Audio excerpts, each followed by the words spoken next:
Hello student.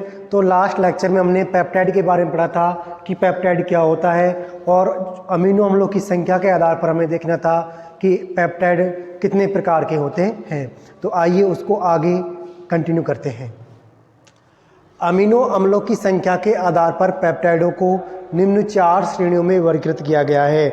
हमने कहा था कि हमें पेप्टाइडों को अमीनो अम्लों की संख्या के आधार पर वर्गीकृत करना है कि किस पेप्टाइड में कितने अमीनो अम्ल हैं, या फिर हम कहें कि इतने अमीनो अम्ल मिलकर कोई पेप्टाइड बनाएंगे तो उस पेप्टाइड को हम क्या नाम देंगे। देखिए, सबसे पहले बात करते हैं हम डाइपेप्टाइड की। यदि पेप्टाइड का निर्माण 2 अमीनो अम्लों से होता है, यदि पेप्टाइड का निर्माण 2 अमीनो अम्लों से होता है तो उसे हम डाइपेप्टाइड कहेंगे। किसे कहेंगे डाइपेप्टाइड? जो 2 अमीनो अम्लों के संयुक्त होने से बनता है। तो देखिए डाइपेप्टाइड, इसमें 2 अमीनो अम्ल संयुक्त होते हैं। अगला देखते हैं, इसी प्रकार से आता है ट्राइपेप्टाइड।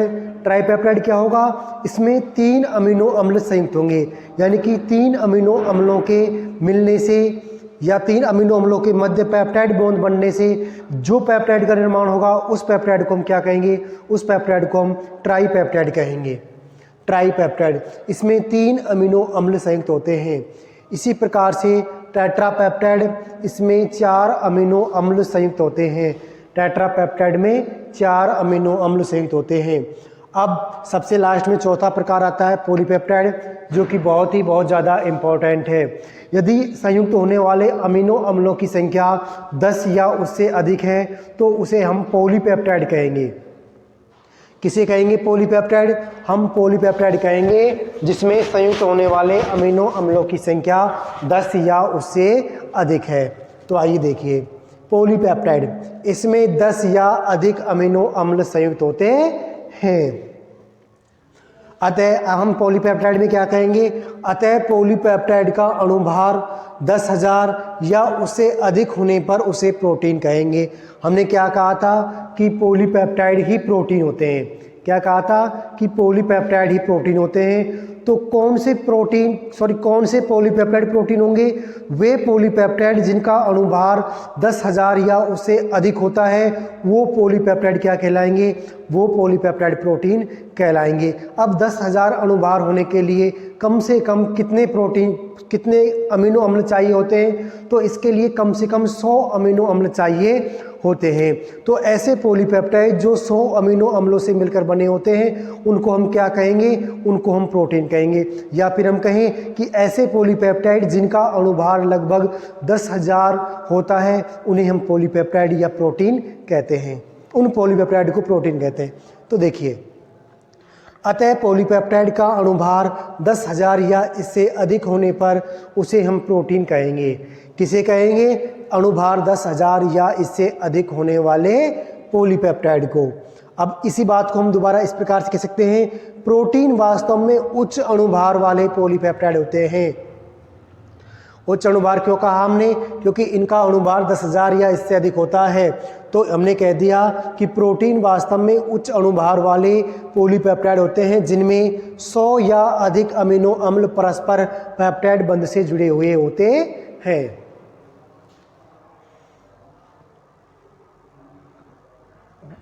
देखिए यहाँ पर क्या कहा इसमें कि पॉलीपेप्टाइड में पेप्टाइड बंध से 100 या अधिक अमीनो अम्ल आपस में जुड़े होते हैं तो इसका अणुभार अपने आप ही 10,000 या इससे अधिक हो जाता है। अब ये जुड़े किस प्रकार से होते हैं? तो देखिए, मान लीजिए हमने कोई n अमीनो एसिड लिए। कितने लिए? n अमीनो एसिड लिए। इसी प्रकार से n अमीनो एसिड हमने ले लिए। अब इन n अमीनो एसिड्स को हम आपस में मिला करके इनके बीच में पेप्टाइड बंध बनाते हैं तो हमें एक बहुलक अणु प्राप्त होता है पेप्टाइड का, उसे हम पॉलीपेप्टाइड कहेंगे। और इस पॉलीपेप्टाइड में हमारे पास में क्या होंगे? इस पॉलीपेप्टाइड में हमारे पास में पेप्टाइड बंध से जुड़े हुए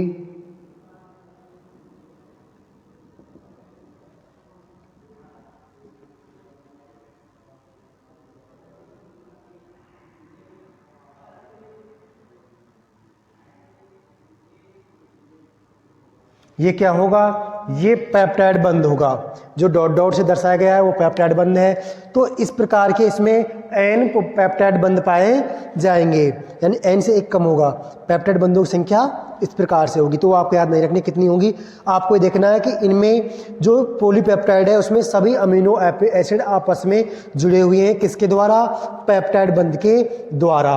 और इसका एक सिरा मुक्त होता है जिसे एन सिरा कहेंगे, जिस पर अमीनो एसिड समूह जुड़ा होता है, और दूसरा सिरा जिस पर कार्बोक्सिलिक समूह जुड़ा होता है उसे हम सी सिरा कहेंगे। तो इसमें दो सिरे होंगे, एन सिरा और सी सिरा, जो कि आगे पेप्टाइड बंध बनाने के लिए मुक्त होते हैं। तो ये संरचना होगी किसकी? प्रोटीन की, इस प्रकार से। ये समझ में आ गया आपके? अब हमें प्रोटीन की संरचना तो समझ में आ गई कि प्रोटीन किससे बनी होती है। अब हमें समझना होगा प्रोटीन का जैविक महत्व, यानी कि हमने कहा था कि सभी प्राणी कोशिकाओं में प्रोटीन पाई जाती है, तो फिर क्यों पाई जाती है, क्या आवश्यकता होती है प्रोटीन की? तो हम उसे कहेंगे कि प्रोटीन का जैविक महत्व होता है। कि प्रोटीन का क्या जैविक महत्व होता है, कि सभी कोशिकाओं में प्रोटीन क्यों पाई जाती है। तो आइए उसको हम देखते हैं।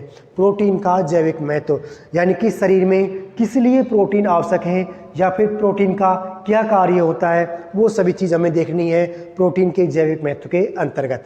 तो आइए देखते हैं। सबसे पहले लिखा हुआ है यहाँ पर कोशिकाओं के रचनात्मक अवयव, यानी कि शरीर में कुछ कोशिकाएं ऐसी होती हैं उनकी रचना के लिए ये प्रोटीन मुख्य अवयव होते हैं। जैसे कि स्तनधारियों में नाखून पाए जाते हैं और बाल पाए जाते हैं। स्तनधारियों में नाखून और बाल दोनों की दोनों क्रिएटिन प्रोटीन से बने होते हैं। किससे बने होते हैं? क्रिएटिन प्रोटीन से बने होते हैं। तो वो यहाँ पर लिखा है स्तनधारियों के नाखून बालों में क्रिएटिन नामक प्रोटीन पाई जाती है। अब जो कुछ संयोजी ऊतक होते हैं उन संयोजी ऊतकों में कोलेजन नामक प्रोटीन पाई जाती है और मांसपेशियों में मायोसिन नामक प्रोटीन पाई जाती है। तो ये इनके रचनात्मक अवयव हैं, यानी कि संयोजी ऊतकों की रचना में मुख्य योगदान किसका होगा? कोलेजन नामक तंतुओं का होता है, जो कि कोलेजन प्रोटीन से बने होते हैं। तो वो लिखा है यहाँ पर संयोजी ऊतकों में कोलेजन नामक प्रोटीन और मांसपेशियों में मायोसिन नामक प्रोटीन होती है, जो कि इनके रचनात्मक अवयव हैं। तो हम कहें कि नाखून और बालों के रचनात्मक अवयव क्या है? तो नाखून और बालों का रचनात्मक अवयव क्रिएटिन प्रोटीन है, और मांसपेशियों का रचनात्मक अवयव क्या है? मायोसिन प्रोटीन है, और संयोजी ऊतकों का रचनात्मक अवयव कोलेजन नामक प्रोटीन है। अब देखते हैं इसका दूसरा जैविक महत्व। दूसरा जैविक महत्व है इसका एंजाइम के रूप में। सभी प्राणियों के शरीर में क्या पाए जाते हैं? एंजाइम पाए जाते हैं, जो कि जैव रासायनिक क्रियाओं को उत्प्रेरित करते हैं, उनकी गति को बढ़ाते हैं। आपने उत्प्रेरक पढ़ा होगा, तो उत्प्रेरक क्या होते हैं? रासायनिक होते हैं। तो उसी प्रकार से जीव के अंदर जो रासायनिक क्रियाएं होती हैं उन क्रियाओं की स्पीड को बढ़ाने के लिए, उनकी गति को बढ़ाने के लिए जो एंजाइम्स जो उत्प्रेरक काम में आते हैं उन्हें हम जैव उत्प्रेरक या एंजाइम्स कहते हैं। और ज़्यादातर जैव उत्प्रेरक या एंजाइम किसके बने होते हैं? प्रोटीन के बने होते हैं। तो यहाँ पर लिखा हुआ है एंजाइम के रूप में लगभग सभी एंजाइम प्रोटीन के बने होते हैं।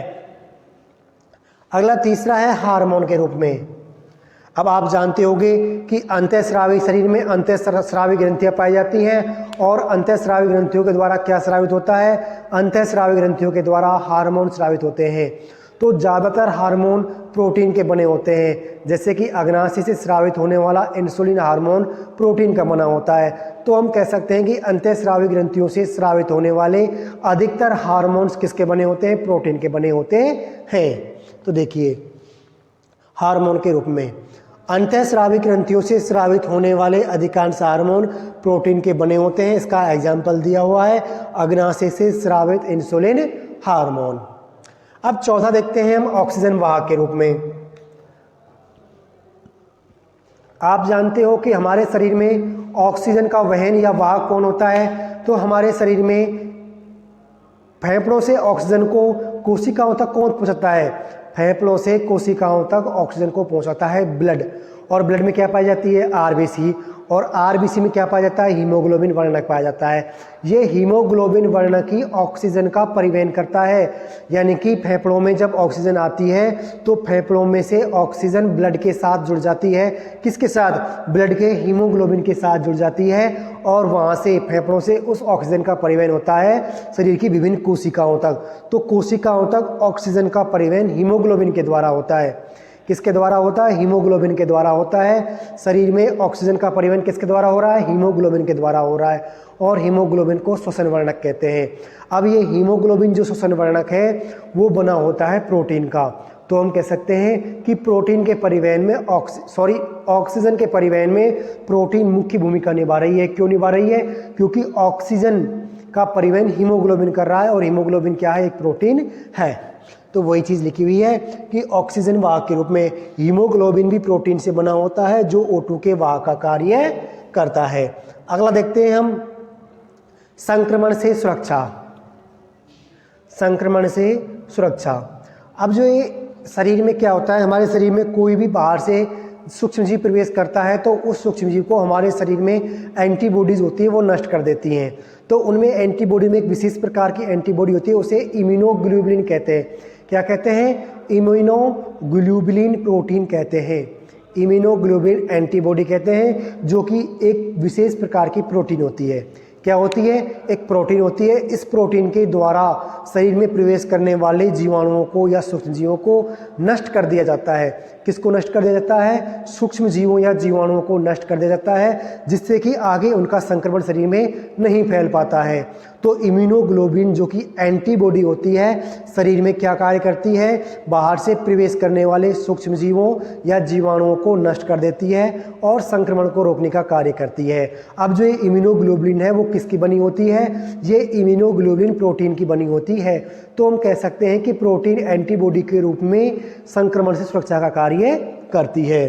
देखिए, संक्रमण से सुरक्षा, इम्यूनोग्लोबुलिन नामक एंटीबॉडी भी एक प्रोटीन होती है जो सूक्ष्म जीवों के संक्रमण से सुरक्षा करती है। इसके बाद में छठा कार्य आता है इसका, शरीर की वृद्धि एवं मरम्मत। यानी कि जो प्रोटीन है वो शरीर की मरम्मत व वृद्धि का भी कार्य करती है। अब विभिन्न प्रकार के प्रोटीन में क्या होते हैं, विभिन्न प्रकार के अमीनो एसिड्स होते हैं। तो अमीनो एसिड शरीर की वृद्धि के लिए आवश्यक होते हैं। यदि कोई ऊतक नष्ट हो गया तो उसकी रिकवरी के लिए या फिर हम कहें उसकी मरम्मत के लिए भी प्रोटीन की आवश्यकता होती है। तो हम कह सकते हैं कि प्रोटीन शरीर की वृद्धि एवं मरम्मत का कार्य करती है। तो इस प्रकार से ये प्रोटीन के जैविक महत्व हो गए। तो हमने प्रोटीन की संरचना के बारे में पढ़ लिया, प्रोटीन के सामान्य इंट्रोडक्शन के बारे में पढ़ लिया और हमने प्रोटीन के कार्य के बारे में पढ़ लिया। तो हमने प्रोटीन के बारे में लगभग सब कुछ पढ़ लिया है। तो इस प्रकार से हमारे दो टॉपिक हो जाते हैं। कौन कौन से, एक तो चैप्टर नंबर 10 के अंदर दो टॉपिक हो गए, एक तो कार्बोहाइड्रेट हो गया और दूसरा प्रोटीन हो गया। अब नेक्स्ट टॉपिक आएगा, वो आएगा एंजाइम। तो अब हम पढ़ेंगे एंजाइम के बारे में। हमने देख लिया कि एंजाइम भी, अधिकतर एंजाइम क्या होते हैं, प्रोटीन्स होते हैं। तो अब हम एंजाइम के बारे में पढ़ेंगे नेक्स्ट लेक्चर में कि एंजाइम क्या होते हैं, किससे मिलकर बने होते हैं, क्या एंजाइम्स का कार्य होता है, वो सभी चीज़ हम डिटेल से पढ़ने वाले हैं लेकिन नेक्स्ट लेक्चर में। तो इस लेक्चर के लिए इतना ही। Thank you.